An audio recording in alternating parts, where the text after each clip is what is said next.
Hello everybody. Today I'm going to read the Kane Chronicles, The Red Pyramid. Audiobook by me. So without any further ado, let's get into the chapter. Chapter 3. Imprisoned with my cat, Sadie. Give me the mic. Hello, Sadie here. My brother's a rubbish storyteller. Sorry about that. But now you've got me. So all is well. Let's see. The explosion. Rosetta Stone in a billion pieces. Fiery evil bloke. Dad boxed in a coffin. Creepy Frenchman. An Arab girl with the knife. Us passing out. Right. So, when I woke up, the police were rushing about as you might expect. They separated me from my brother. I didn't really mind that part. He's a pain anyway. But they locked me in the curator's office for ages. And yes, they used our bicycle chain to do it. Cretins. I was shattered, of course. I'd just been knocked out by a fiery whatever it was. I'd watched my dad get packed in a sarcophagus and shot through the floor. I tried to tell the police about that, but did they care? No. Worst of all, I had a lingering chill, as if someone was pushing ice-cold needles into the back of my neck. It had started when I looked at those blue glowing words Dad had drawn on the Rosetta Stone, and I knew what they meant. A family disease, perhaps? Can knowledge of boring Egyptian stuff be hereditary? With my luck, long after my gum had gone stale, a policewoman finally retrieved me from the curator's office. She asked me no questions. She just trundled me into a police car and took me home. Even then, I wasn't allowed to explain to Gran and Gramps. The policewoman just tossed me into my room and I waited. And waited. I don't like waiting. I paced the floor. My room was nothing posh. Just an attic space with a window, a bed and a desk. There wasn't much to do. Muffin sniffed my legs and her tail puffed up like a bottle brush. I suppose she doesn't fancy the smell of museums. She hissed and disappeared under the bed. Thanks a lot, I muttered. I opened the door, but the policewoman was standing guard. The inspector will be with you in a moment, she told me. Please stay inside. I could see downstairs a glimpse of Gramps pacing the room, wringing his hands, while Carter and the police inspector were talking on the sofa. I couldn't make out what they were saying. Could I just use the loo? I asked the night officer. No, she closed the door in my face, as if I might rig an explosion in the toilet. Honestly, I dug out my iPod and scrolled through my playlist. Nothing struck me. I threw it on my bed in disgust. When I'm too distracted for music, that is a very sad thing. I wondered why Carter got to talk to the police first. It wasn't fair. I fiddled with the necklace Dad had given me. I'd never been sure what the symbol meant. Carter's was obviously an eye, but mine looked like an angel, or perhaps a killer alien robot. Why on earth had Dad asked me if I still had it? Of course I still had it. It was the only gift he'd ever given me. Well, apart from Muffin and with the cat's attitude, I'm not sure I would call her a proper gift. Dad had practically abandoned me at age 6 after all. The necklace was my one link to him. On good days, I would stare at it and remember him fondly. On bad days, which were much more frequent, I'd fling it across the room and stomp it and curse him for not being around, which I found quite therapeutic. But in the end, I always put it on. At any rate, during the weirdness at the museum, and I'm not making this up, the necklace got hotter. I nearly took it off, but I couldn't help wondering if it truly was protecting me somehow. I'll make things right.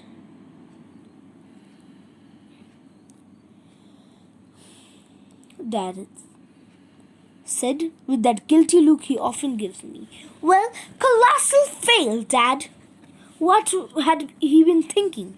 I wanted to believe it had been all a bad dream. The glowing hieroglyphs, the snake staff, the coffin. Things like that simply don't happen, but I knew better. I couldn't dream anything as horrifying as that fiery man's face when he turned on us. Soon, boy, he told Carter, as if he intended to track us down. Just the idea made my hands tremble. I also couldn't help wondering about our stop at Cleopatra's Needle. How Dad had insisted on seeing it, as if he was stealing his courage, as if what he did at the British Museum had something to do with my mum. My eyes wandered across my room and fixed on a desk.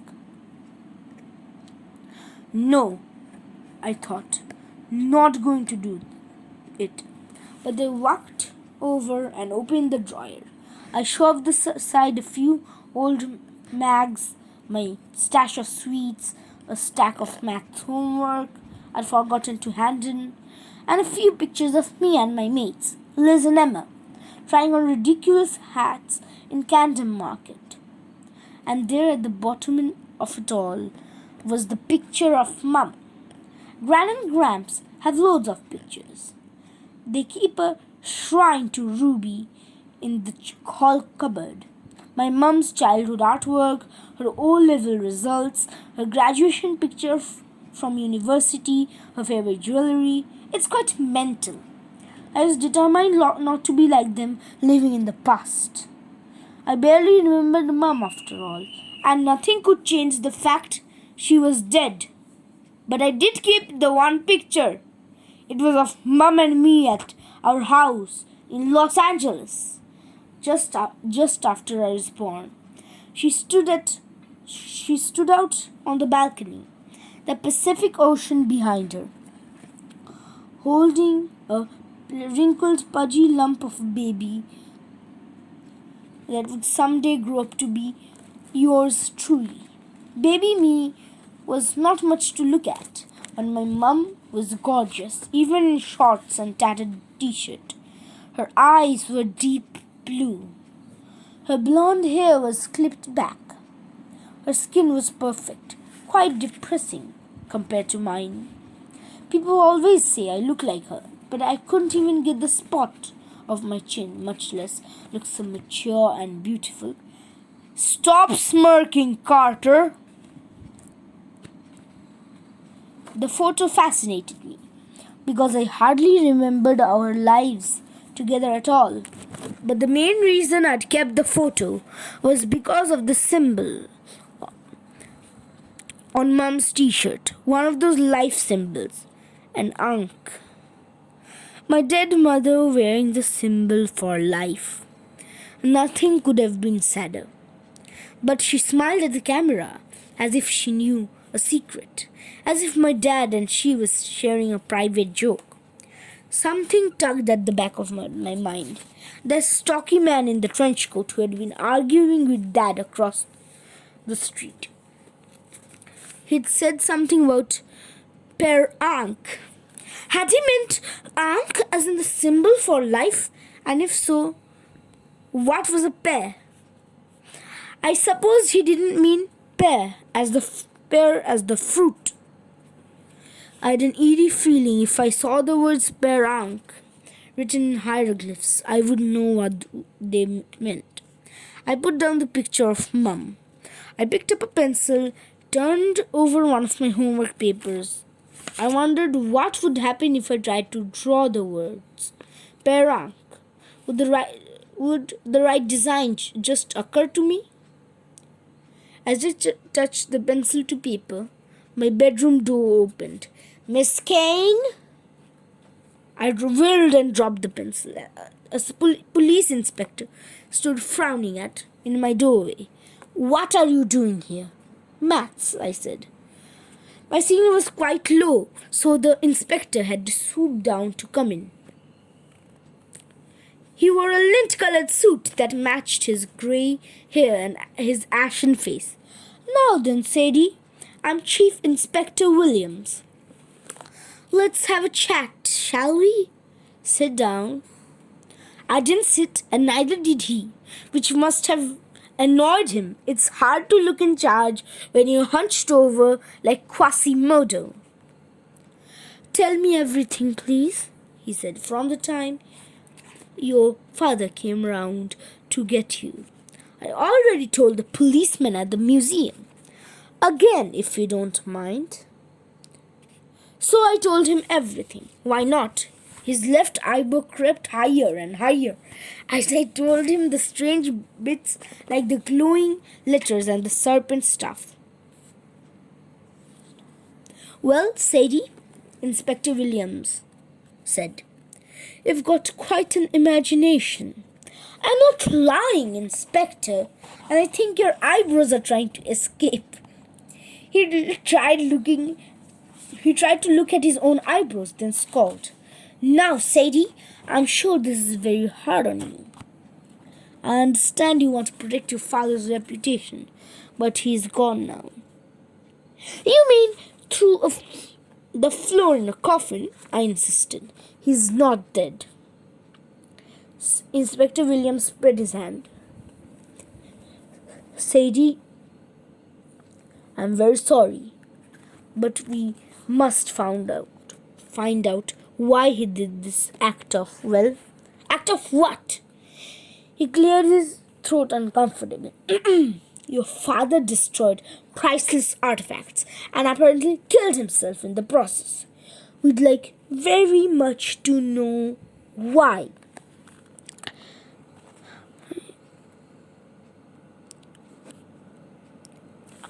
I stared at him. Are you saying my father's a terrorist? Are you mad? We've made calls to some of your father's associates. I understand his behavior has become erratic since your mother's death. He had become more withdrawn and obsessive in his studies, spending more and more time in Egypt. He's an Egyptologist. You should be looking for him, not asking stupid questions. Sadie, he said, and I could hear in his voice that he was resisting the urge to strangle me. Strangely, I get this a lot from adults. There are extremist groups in Egypt that object to Egyptian artifacts being kept in other countries' museums. These people might have approached your father. Perhaps in state, your father became an easy target for them. If you've heard him mention any names, I stormed past him to the window. I was so angry I could hardly think. I refused to believe Dad was dead. No. And terrorist? Please, why did adults have to be so thick? They always tell the truth, but when you do, they don't believe you. What's the point? I stared down at the dark street. Suddenly, that cold, tingly feeling got worse than ever. I focused on the dead tree where I met Dad earlier. Standing there now, in the dim light of the street lamp, looking at me was a pudgy bloke in the black trench coat, the round glasses, and the fedora. The man Dad had called Amos. I suppose I should have felt threatened by an odd man staring up at me in the dark of the night. And he looked so familiar. It was driving me mad that I couldn't remember why. Behind me, the inspector cleared his throat. Sadie, no one blamed you for the attack on the museum. We understand you were dragged into this against your will. I turned from the window. Against my will? I changed the curator in his office. Be that. The inspector's eyebrows started to creep up again. Be that as it may, you surely didn't understand what your father meant to do. Possibly your brother was involved. Carter, please! So you're determined to protect him as well. You consider him a proper brother, do you? I couldn't believe it. I wanted to smack his face. What's that supposed to mean? Because he doesn't look like me? The inspector blinked. I only meant... I know what you mean. Of course he's my brother.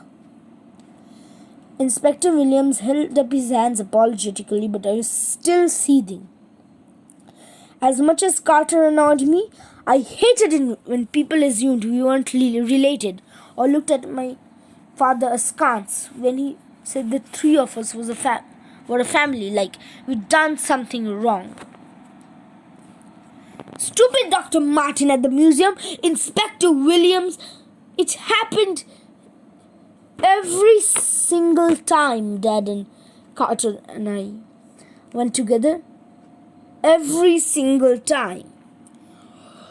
I'm sorry, Sadie, the inspector said. I only want to make sure we separate the innocent from the guilty. It will go much easier for everyone if you cooperate. Any information? Anything your father said? People he might have mentioned? Amos, I blurted out, just to see his reaction. He met a man named Amos. Inspector Williams sighed. Sadie, he could not have done. Surely you know that. We spoke with Amos not 1 hour ago on the phone from his home in New York. He isn't in New York, I insisted. He's right. I glanced out of the window when Amos was gone. Typical. That's not possible, I said. Exactly, the inspector said. But he was right here. Who is he? One of Dad's colleagues? How did you know to call him? Really, Sadie, this acting must stop. Acting?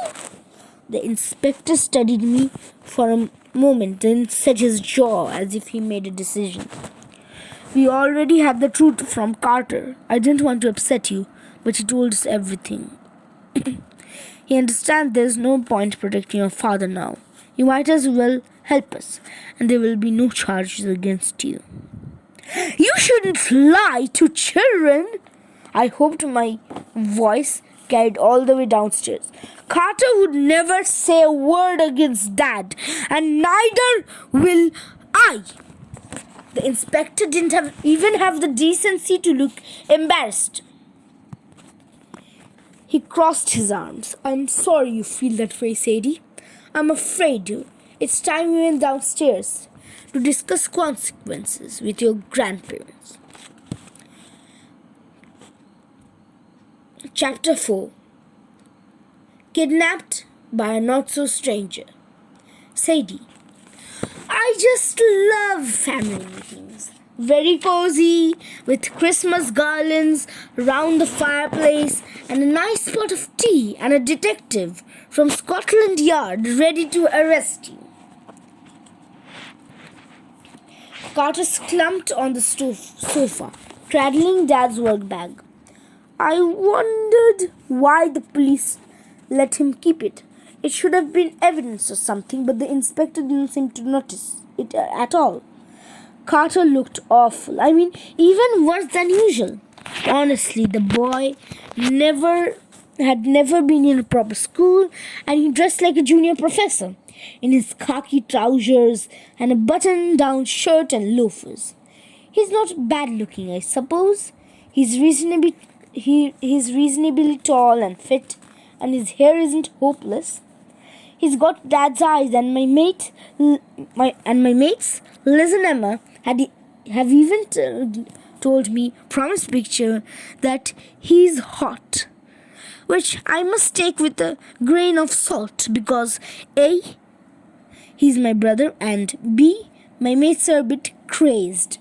When it came to clothes, Carter wouldn't have known hot if it bit him in the bum. Oh, don't look at me like that, Carter. You know it's true. At any rate, I shouldn't have been too hard on him. He was taking Dad's disappearance even worse than I was.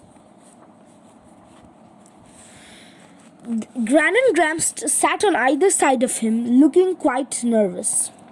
The pot of tea and a plate of biscuits sat on the table, but no one was having any. Chief Inspector Williams ordered me into the only free chair. Then he paced in front of the fireplace, importantly. Two more police stood by the front door, the woman from earlier and a big bloke who kept eyeing the biscuits. Mr. and Mrs. Faust, Inspector Williams said, I'm afraid we have two uncooperative children. Gran fidgeted with the trim of her dress. It's hard to believe she's related to Mum. Gran is frail and colorless, like a stick person, really, while Mum in the photos always looks so happy and full of life. They're just children, she managed. Surely you can't blame them. Bah! Gramps said. This is ridiculous, Inspector. They aren't responsible. Gramps is a former rugby player. He has beefy arms, a belly too much big for his shirt, and eyes sunk deep in his face as if someone had punched them. Well, actually, Dad had punched them years ago, but that's another story. Gramps is usually scary looking. Usually people got out of his way, but Inspector Williams didn't seem impressed. Mr. Faust, he said, what do you imagine the morning headlines will read? British Museum attacked. Rosetta Stone destroyed. Your son-in-law, former son-in-law, Gramps corrected, was most likely vaporized in the explosion, or he ran off. In which case, he didn't run off, I shouted. We need to know where he is, the inspector continued, and the only witness, your grandchildren, refused to tell me the truth. We did tell you the truth. Carter said, Dad isn't dead. He sank through the floor. Inspector Williams glanced at Gramps as if to say, there, you see? Then he turned to Carter. Young man, your father has committed a criminal act. He left you behind to deal with the consequences. That's not true! I snapped, my voice trembling with anger. I couldn't believe Dad would intentionally leave us at the mercy of police, of course. But the idea of him abandoning me, well, as I might have mentioned, that's a bit of a sore point. Dear, please, Grant told me. The inspector is only doing his job. Badly, I said. Let's all have some tea, Grant suggested. No, Carter and I yelled at once, which made me feel bad for Gran as she practically wilted into the sofa. We can charge you, the inspector warned, turning on me. We can and we will. He froze. Then he blinked several times as if he'd forgotten what he was doing. Gramps frowned. Inspector? Yes, it's Chief Inspector Williams, murmured dreamily. He reached in his pocket and took out a little blue booklet, an American passport. He threw it in Carter's lap. "You're being deported," the inspector announced. "You're to leave the country within 24 hours. If we need to question you further, you will be contacted through the FBI." Carter's mouth fell open. He looked at me and I knew I wasn't imagining how odd this was. The inspector had completely changed direction. He'd been about to arrest us. I was shocked. Then, out of the blue, he was deporting Carter. Even the other police officers looked confused. "Sir," the policewoman asked, "are you sure?" "Quite, Lindley. The two of you may go." The cops hesitated until Williams made a shooing motion with his hand. Then they left, closing the door behind them. "Hold on," Carter said. "My father's disappeared and you want me to leave the country." "Your father is either dead or a fugitive, son," the inspector said. "Deportation is the kindest option. It has already been arranged." "With whom?" Gramps demanded. "Who authorized this?" "With..." The inspector got the funny blank look. "With the proper authorities. Believe me, it's better than prison." Carter looked too devastated to speak, but before I could feel sorry for him, Inspector Williams turned to me. "You too, miss." He might as well have hit me with a sledgehammer. "You're deporting me?" I asked. "I live here." "You're an American citizen, and under the circumstances, it's best for you to return home." I just stared at him. I couldn't remember any home except this flat. My mates at school, my room, everything I knew was here. Where am I supposed to go? "Inspector," the Grant said, her voice trembling. "This isn't fair. I can't believe..." "I'll give you some time to say goodbye," the inspector interrupted. Then he frowned as if baffled by his own actions. I must be going." This made no sense, and the inspector seemed to realize it, but he walked to the front door anyway. When he opened it, I almost jumped out of my chair because the man in black, Amos, was standing there. He'd lost his trench coat and hat somewhere, but was still wearing the same pinstriped suit and glasses. His braided hair glittered with golden beads.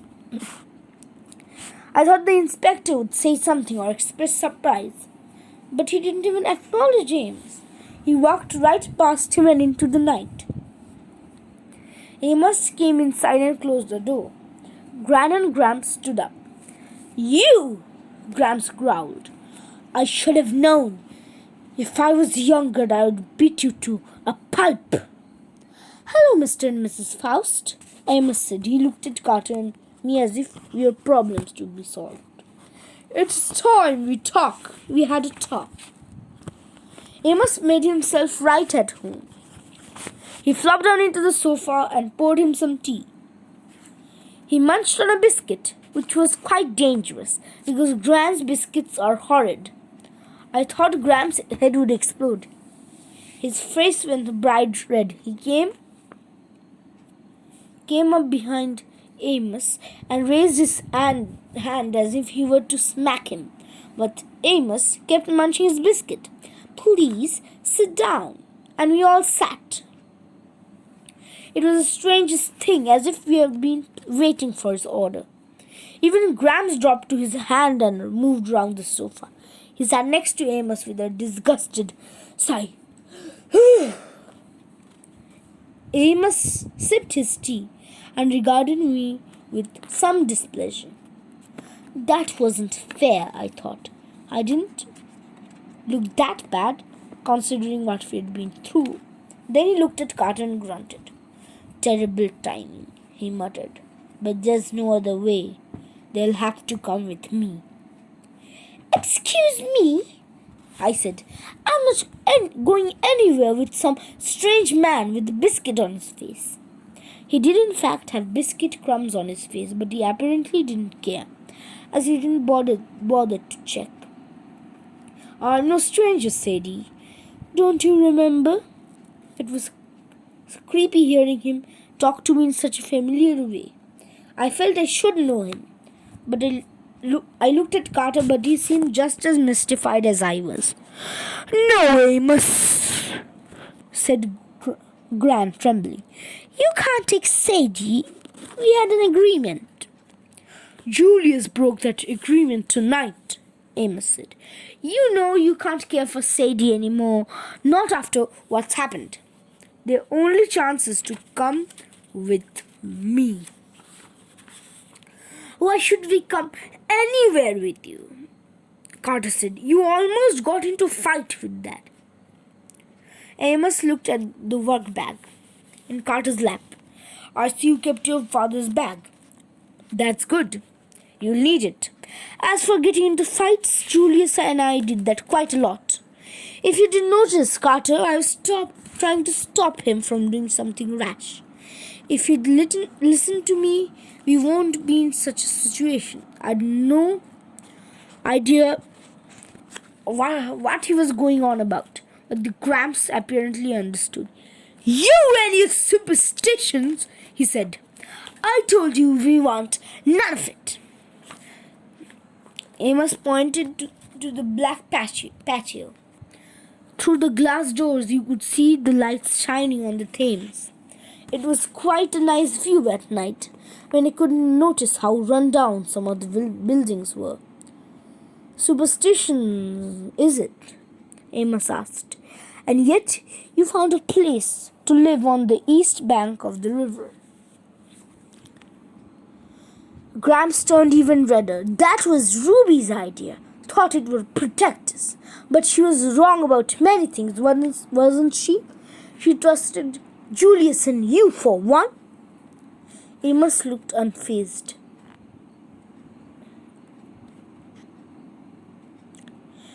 He smelled interesting, like old-timey spices, copal and amber, like the incense stops in Convent Garden. He finished his tea and looked straight at Gran. Mrs. Faust, you know what's begun. The police are the least of your worries. Gran swallowed. You changed the inspector's mind. You made him deport Sadie. It was that or see the children get arrested. Amos said. Hang on.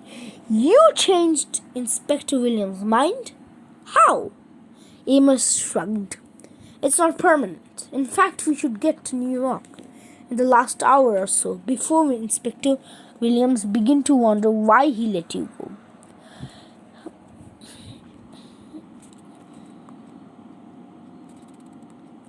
Carter laughed incredulously. You can't get to New York from London in an hour, not even the fastest plane can. No, Amos agreed. Not a plane. He turned back to Gran, as if everything had been settled. Mrs. Faust, Carter and Sadie have only one safe option. You know that. They'll come to the mansion in Brooklyn. I can protect them there. You've got a mansion, Carter said, in Brooklyn. Amos gave him an amused smile. The family mansion. You'll be safe there. But our dad is beyond your help. For now, Amos said sadly. I'm sorry, Carter, but I'll explain later. But Julius would want you to be safe. For that, we must move quickly. I'm afraid I'm all you've got. That was a bit harsh, I thought. Carter glanced at Gran and Gramps. Then he nodded glumly. He knew that they didn't want him around. He'd always reminded them of our dad. And yes, it was a stupid reason not to take in your grandson, but There you are. Well, Carter can do what he wants, I said. But I live here. And I'm not going off with some stranger, am I? I looked at Gran for support, but she was staring at the lace dollies on the table as if they were suddenly quite interesting. Gramps, surely. But he wouldn't meet my eyes either. He turned to Amos. You can't get them out of the country? Hang on, I protested. Amos stood and wiped the crumbs off his jacket. He walked to the patio doors and stared out at the river. The police will be back soon. Tell them anything you like. They won't find us. You're going to kidnap us? I asked, stunned. Then I looked at Carter. Do you believe this? Carter shouldered the work bag. Then he stood like he was ready to go. Possibly he just wanted to be out of Gran and Gramps' flat. How do you plan to get to New York in an hour? He asked Amos. You said not a plane. No. He put his hand to the window and traced something in the condensation. Yes, another hieroglyph. A boat, I said. Then I realized I had translated aloud, which I wasn't supposed to be able to do. Amos peered at me from over the top of the round glasses. How did you... that last bit looks like a boat, I blurted out. But that can't be what you mean. That's ridiculous. Look, Carter cried. I pressed in next to him and at the patio doors. Down at the quayside, a boat was docked, but not a regular boat, mind you. It was an Egyptian reed boat with 2 torches burning in the front and a big rudder in the back. A figure in a black trench coat and hat, possibly Amos's, stood at the tiller. I'll admit, for once, I was lost for words. We're going that, Carter said.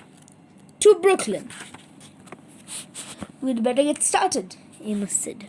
I wheeled back to my grandmother. Gran, please! She brushed a tear from her cheek. It's for the best, my dear. You should take Muffin. Ah, yes, Amos said. We can't forget the cat. He turned towards the stairs. As if on cue, Muffin raced down in a leopard spotted streak and leaped into my arms. She never does that. Ah, yes. Who are you? I asked Amos.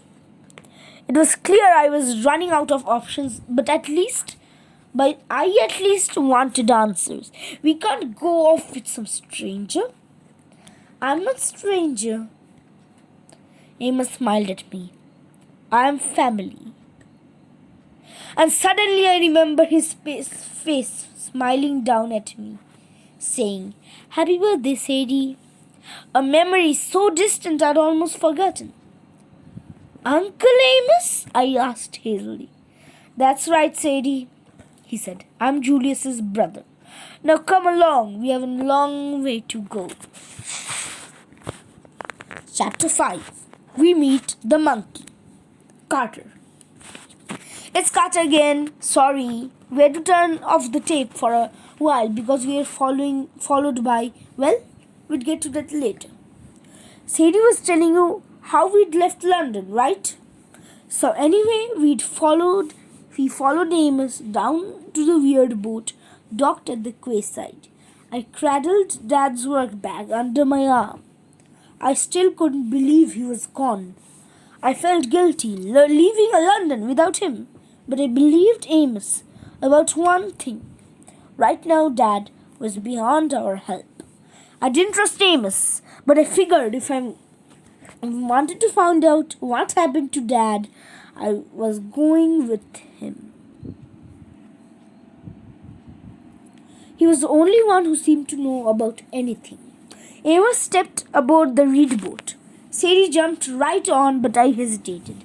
I'd seen boated like these on the Nile before, and they never seemed very sturdy. It was basically woven together from coils of the plant fiber, like a giant floating rug. I figured the torches at the front couldn't be a good idea because if we didn't sink, we'd burn. At the back, the tiller was manned by a little guy wearing Amos's black trench coat and hat.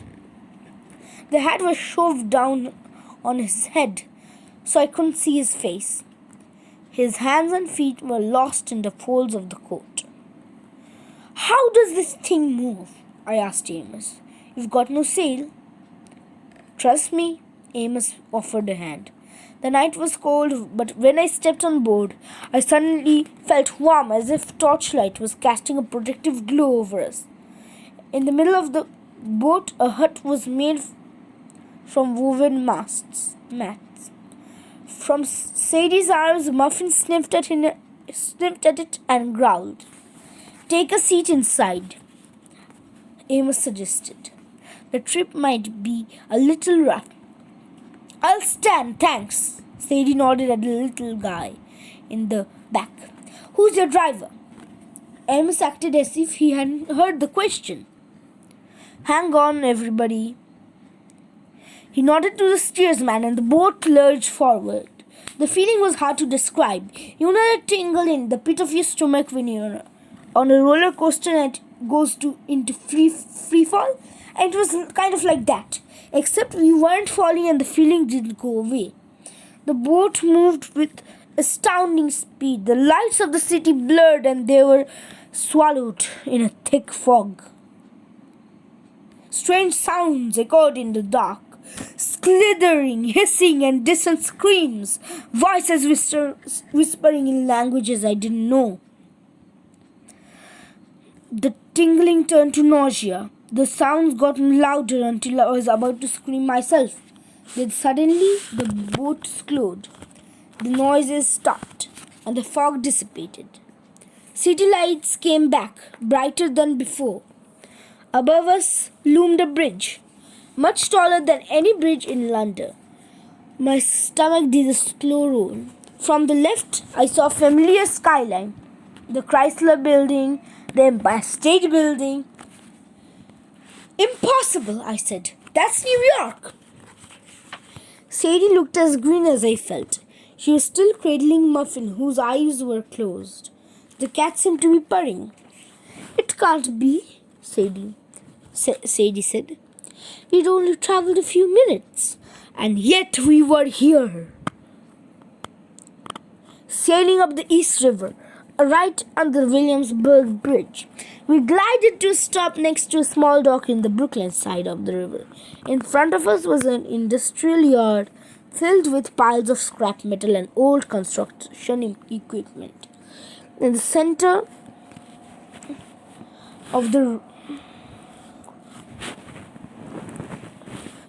river, right at the water's edge, rose a huge factory warehouse, heavily painted with graffiti, the windows boarded up. "That is not a mansion," she said. Her powers of perception are really amazing.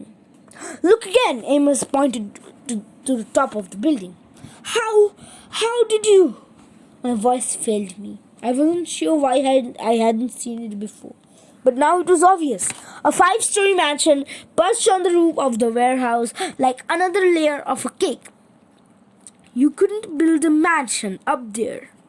"Long story," Amos said. "But we needed a private location." "And this is the East Shore?" Sadie asked. "You said something about that on London. My grandparents living on the East Shore." Amos smiled. "Yes, very good, Sadie. In ancient times, the east bank of the Nile was always the side of the river where the sun rises. The dead were buried west of the river. It was considered bad luck, even dangerous, to live there. The tradition is still strong among our people." "Our people?" I asked, but Sadie muscled in with another question. "So you can't live in Manhattan?" she asked. Amos's brow furrowed as he looked across at the Empire State Building. "Manhattan has other problems, other gods. It's best we stay separate. Other what? Sadie demanded. Nothing. Amos walked past us to the steersman. He plucked off the man's hat and coat, and there was no one underneath. The steersman simply wasn't there. Amos put on his fedora, folded his coat over his arm, and then waved towards a metal staircase that wound all the way up to the side of the warehouse, to the mansion on the roof. All ashore, he said, and welcome to the 21st gnome. Gnome? I asked as we followed him up the stairs. Like those little runty guys? Heavens, no, Amos said. I hate gnomes. They smell horrible. But you said gnome. Nome. As in a district, a religion. The term is from ancient times, when Egypt was divided into 42 provinces. Today, the system is a little different. We've gone global. The world is divided into 360 gnomes. Egypt, of course, is the first. Greater New York is the 21st. Sadie glanced at me and twirled her finger around her temple. No, Sadie, Amos said without looking back. I'm not crazy. There's much you need to learn. We reached the top of the stairs. Looking up at the mansion, it was hard to understand what I was seeing. The house was at least 50 feet tall, built of enormous limestone blocks and steel-framed windows. There were hieroglyphs engraved around the windows, and the walls were lit up so the place looked like a cross between a modern museum and an ancient temple. But the weirdest thing was that if I glanced away, the whole building seemed to disappear. I tried it several times, just to be sure. If I looked for the mansion from the corner of my eye, it wasn't there. I had to force my eyes to refocus on it, and even that took up a lot of willpower. Amos stopped before the entrance, which was the size of a garage door. A dark, heavy square of timber with no visible handle or lock. Carter, after you. How do you think? Great, another mystery. I was about to suggest we ram Amos's head against it and see if that worked. Then I looked at the door again, and I had the strangest feeling. I stretched out my arm. Slowly, without touching the door, I raised my hand, and the door followed my movement, sliding upwards until it disappeared in the ceiling. How? Sadie looked stunned. I don't know, I admitted, a little embarrassed. Motion sensor, maybe? Interesting. Amos sounded a little troubled. Not the way I would have done it, but very good. Remarkably good. Thanks, I think. Sadie tried to go inside first, but as soon as she stepped on the threshold, Muffin wailed and almost clawed her way out of Sadie's arms. Sadie stumbled backwards. What was that about? Cat? Oh, of course, Amos said. My apologies. He put his hand on the cat's head and said very formally, You may enter. The cat needs permission? Special circumstances, which wasn't much of an explanation, but he walked inside without saying another word. We followed, and this time Muffin stayed quiet. Oh my God! Sadie's jaw dropped. She craned her neck to look at the ceiling, and I thought the gum might fall out of her mouth. Yes, Amos said. This is the great room. I could see why he called it that. The cedar-beamed ceiling was 4 stories high, held up by carved stone pillars, engraved with hieroglyphs. A weird assortment of musical instruments and ancient Egyptian weapons decorated the walls. The 3 levels of balconies ringed the room, with rows of doors all looking out on the main area. The fireplace was big enough to park a car in, with a plasma screen TV above the mantel and massive leather sofas on either side. On the floor was a snakeskin rug, except it was 40 feet long and 15 feet wide, bigger than any snake. Outside, though, through the glass walls, I could see the terrace that wrapped around the house. It had a swimming pool, a dining area, a blazing fire pit.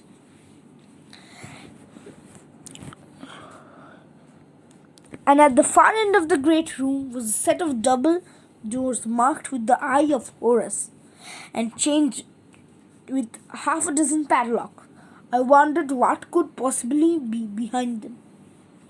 But the real showstopper was the statue in the center of the great room. It was 30 feet tall, made of black marble. I could tell it was of an Egyptian god because the figure had a human body and a creature's head like a stork or a crane, with a long neck and a really long beak. The god was dressed ancient style in a kilt, sash, and neck collar.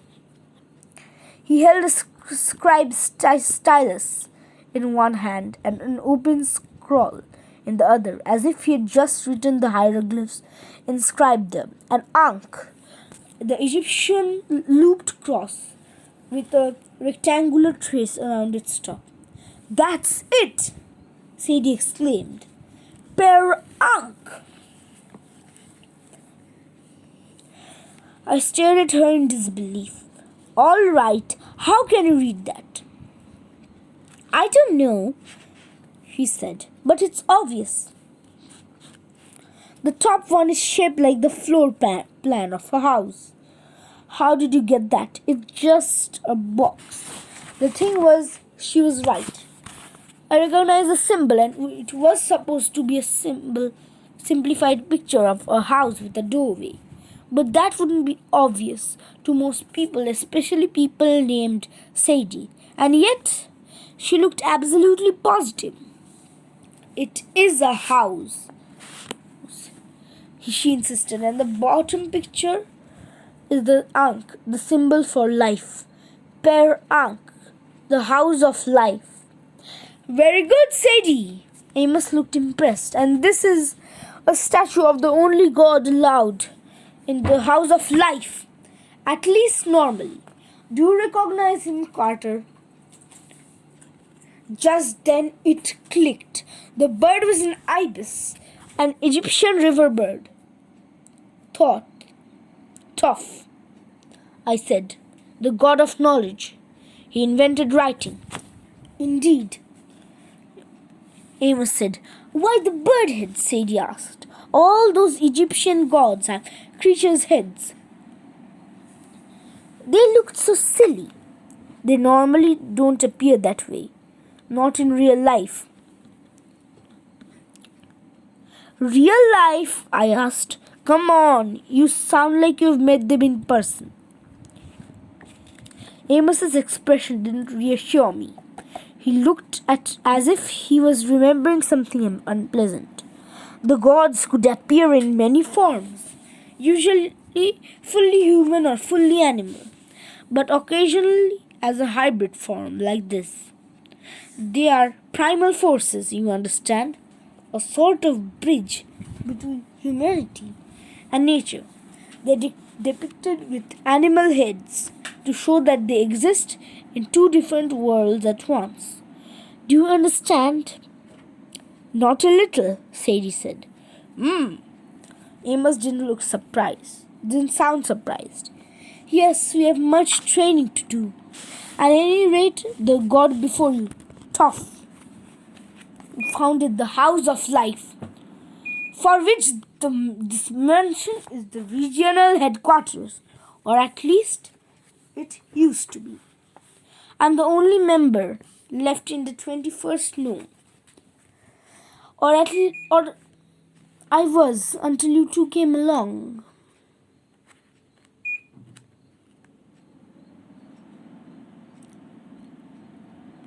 Hang on, I had so many questions I could hardly think where to start. What is the House of Life? Why is Toph the only god allowed here? And why are you? Carter, I understand how you feel. Emma smiled sympathetically. But these things are better discussed in daylight. You'll need to get some sleep, and I don't want you to have nightmares. You think I can sleep?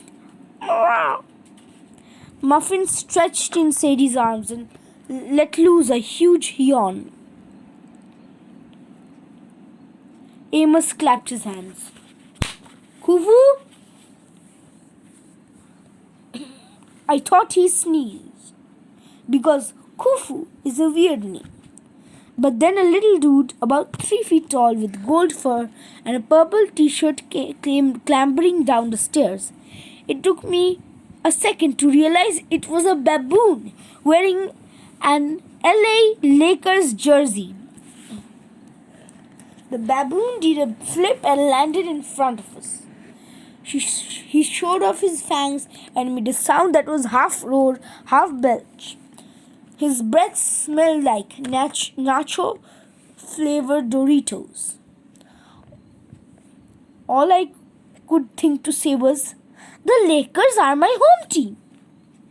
The baboon slapped his head with both hands and belched again. Oh, Kufu likes you, Amos said. You get along famously. Right. Sadie looked dazed. You got a monkey butler. Why not?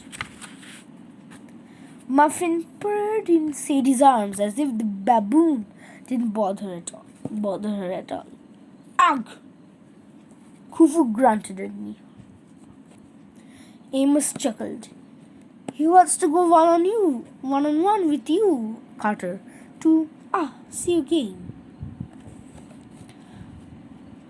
I shifted from foot to foot. Yeah, sure. Maybe tomorrow. But how can you understand, Carter? I'm afraid you have a lot to get used to. Amos said. But if you're going to survive and save your father, you have to get some rest. Sorry, Sadie said. Did you just say survive and save your father? Could you expand on that? Tomorrow, Amos said. We will begin your orientation in the morning. Kufu, show them to their rooms, please. Ugh! Ugh. The baboon grunted. He turned and waddled up the stairs. Unfortunately, the Lakers jersey didn't completely cover his multicolored rear. We were about to follow when Amos said, Carter, the work bag, please. It's best if I lock it in the library. I hesitated. I'd almost forgotten about the bag on my shoulder, but it was all I had left from my father. I didn't even want our luggage because it was still locked up at the British Museum. Honestly, I'd been surprised that the police hadn't taken the work bag too, but none of them seemed to notice it. You'll get it back, Amos promised. When the time is right, he asked nicely, but something in his eyes told me that I really didn't have a choice. I handed over the bag.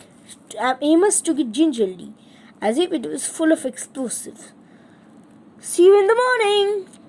He turned and strode towards the chained-up doors. They unlatched themselves and opened just enough for Amos to slip through without showing us anything on the other side. Then the chains locked again behind him. I looked at Sadie, unsure what to do. Staying by ourselves in the great room with the creepy statue of Thor didn't seem like much fun. So we followed Khufu up the stairs. Sadie and I got adjoining rooms on the third floor, and I've got to admit they were way cooler than any place I'd ever stayed before. I had my own kitchenette, fully stocked with my favorite snacks. Ginger ale. No, Sadie, it's not an old person soda. Be quiet. Tricks and Skittles. It seemed impossible. How did Amos know what I liked? The TV, computers, and stereo system were totally high-tech. The bathroom was stocked with my regular brand of toothpaste, deodorant, everything. The king size bed was awesome too, though the pillow was a little strange. Instead of a cloth pillow, it was an ivory headdress like I'd seen in Egyptian tombs. It was decorated with lions and, of course, more hieroglyphs. The room even had a deck that looked out on New York Harbor with views of Manhattan and the Statue of Liberty in the distance, but the sliding glass doors were locked shut. Somehow, that was my first indication that something was wrong. I turned to look for Khufu, but he was gone. The door to my room was shut. I tried to open it, but it was locked.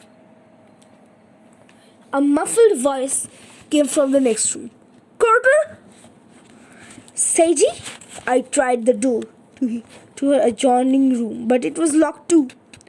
We're prisoners, she said. Do you think can we trust him? After all I'd seen today, I didn't trust anything, but I could hear the fear in Sadie's voice. It triggered an unfamiliar feeling in me, like I needed to reassure her. The idea seemed ridiculous. Sadie had always seemed so much braver than me, doing what she wanted, never caring about the consequences. I was the one who got scared, but right now, I felt like I needed to play a role I hadn't played in a long, long time. Big brother. It'll be okay. I tried to sound confident. Look, if Amos wanted to hurt us, he could have done it by now. Try to get some sleep. Carter? Yeah, it was magic, wasn't it? What happened to Dad at the museum? Amos's boat, this house, all of it's magic. I think so. I could hear her sigh. Good, at least I'm not going mad. Don't let the bed bugs bite. I called and I realized I hadn't said that to Sadie since we had lived together in Los Angeles when Mom was alive. I miss Dad, she said. I hardly ever saw him. I know, but I miss him. My eyes got a little teary, but I took a deep breath. I was not going to go all week. Sadie needed me. Dad needed us. We'll find him, I told her. Pleasant dreams. I listened, but the only thing I heard was Muffin meowing, meow, and scampering around, exploring her new space. At least she didn't seem unhappy. I got ready for bed and crawled in. The covers were comfortable and warm, but the pillow was just too weird. It gave me neck cramps, so I put it in the floor and went to sleep without it. My first big mistake. Thank you everyone for listening to this story.